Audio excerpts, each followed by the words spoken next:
अगर हम इसकी फैमिली के बारे में बात करें तो इसकी फैमिली में कौन कौन था, यही था। तो आप इसकी रिलीजन के बारे में बताएं, आप किस धर्म का अनुयायी था। इसका असली नाम चिंगेज खान था कि चंगेज खान था। येसुजेई इसके पिता थे। उस समय कबीले थे और उसी कबीले का इसका पिता जो मुखिया था। चंगेज खां की दाहिनी हथेली पर एक खून का धब्बा था।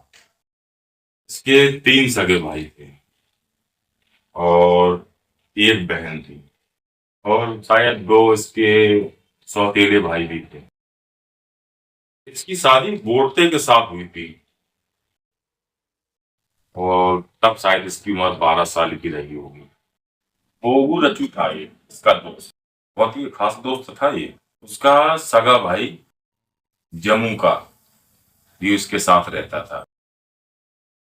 हालांकि शुरुआत में जम्मू का उसका मित्र था और बाद में शत्रु बन गया।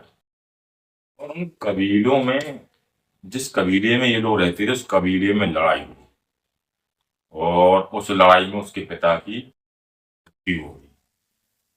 उसके पिता की हत्या कर दी गई। और जब ये खबर चंगेज खान को पता चली, बाद में फिर चंगेज खान ने जमुका को हरा दिया, जो उसका मित्र था। उसी से लड़ाई हुई, फिर उसी को हरा दिया और फिर उसने सभी कबीलों को अपने अधीन करने का अभियान चलाया। और फिर उसने सभी कबीलों को अपने तलवार के अपने अधीन कर लिया। तो उसने सोचा कि यार, मैंने तो जब सभी कबीलों को अपने अधीन कर लिया है, तो फिर उसके मन में दुनिया को जीतने की इच्छा जागृत हुई। इसके बाद उसने मंगोलिया से लेके यूरोप तक एशिया के कई हिस्सों पर अधिकार स्थापित कर लिया। फिर इसके बाद उसने मंगोल कबीलों को एकत्र किया और एक बड़े इलाके पर शासन किया।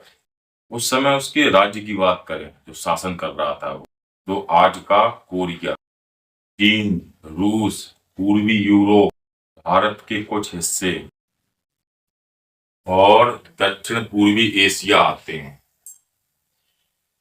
चंगेज खान ने अपना अभियान चलाकर ईरान, गजनी सहित पश्चिम भारत के काबुल, कांधार, पेशावर सहित कश्मीर तक अपना अधिकार कर लिया था।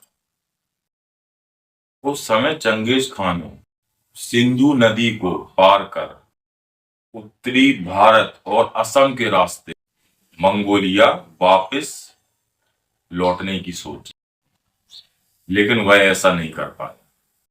तो इस तरह उत्तर भारत एक संभावित लूटपाट और आक्रमण से बच गया।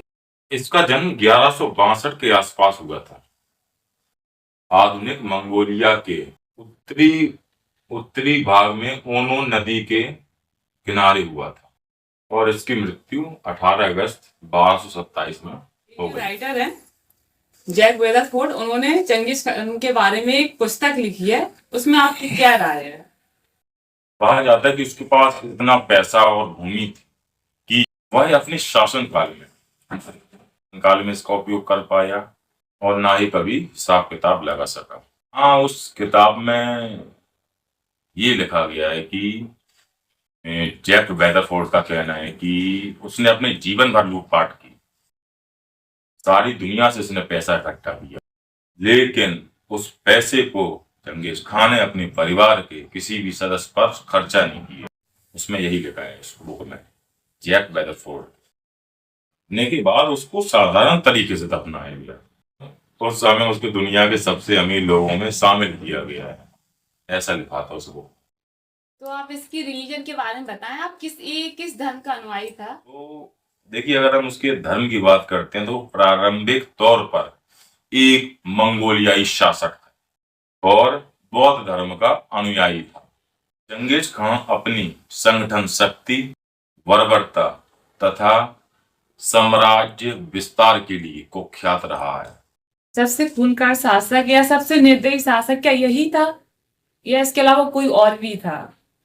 इस क्रूर मंगोल योद्धा ने अपने हमलों में इस कदर लूटपाट की और खून खराबा किया कि एशिया में चीन, अफगानिस्तान सहित उज्बेकिस्तान, तिब्बत और बर्मा आदि देशों की बहुत बड़ी आबादी का सफाया हो गया था।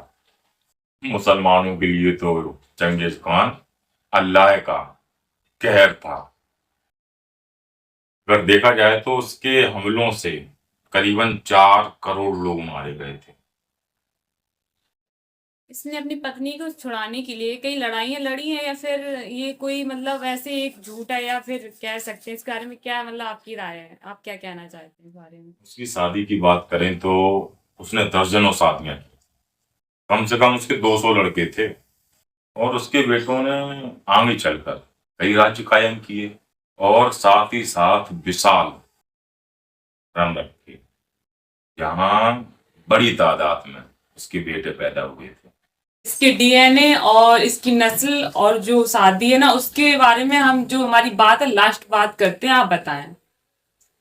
पहले एक अनुसंधान शोध से पता चला था कि पूर्वी मंगोलियाई सीमा में रहने वाले 8% के लगभग पुरुषों के बाई क्रोमोसोम एक ऐसा निशान मौजूद है जिससे पता चलता है कि मंगोलियाई शासक के खानदान से संबंध रखते हैं। इस अनुसंधान से ये परिणाम निकल कर आया कि दुनिया में 1,60,00,000 पुरुष, यानी दुनिया के पुरुषों की कुल संख्या का 0.5% चंगेज खान से संबंध रखता है। हालांकि इस संबंध में अभी भी शोध करने की आवश्यकता है। धन्यवाद।